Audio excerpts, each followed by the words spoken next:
গাজীপুরের কালিয়াকৈর উপজেলার শফিপুর বাজার ব্যবসায়ীর উদ্যোগে দোয়া ও ইফতার মাহফিল অনুষ্ঠিত হয়েছে। রবিবার বিকেলে উপজেলার শফিপুর বাজারে এই দোয়া ও ইফতার মাহফিল অনুষ্ঠিত হয়। বিএনপির চেয়ারপারসন খালেদা জিয়ার রোগ মুক্তির বিশেষ দোয়া করা হয়। অনুষ্ঠানে সভাপতিত্ব করেন পৌর ৯ নং ওয়ার্ড বিএনপির সভাপতি আব্দুল সবুর সরকার। প্রধান অতিথি হিসেবে উপস্থিত ছিলেন পৌর বিএনপির সিনিয়র যুগ্ম সম্পাদক সাইজুদ্দিন আহমেদ।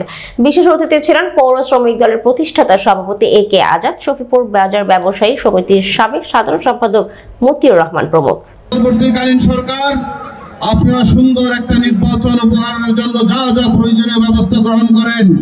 ওইটাই একটি ইফতার মাহফিল আয়োজন করা হয়েছে।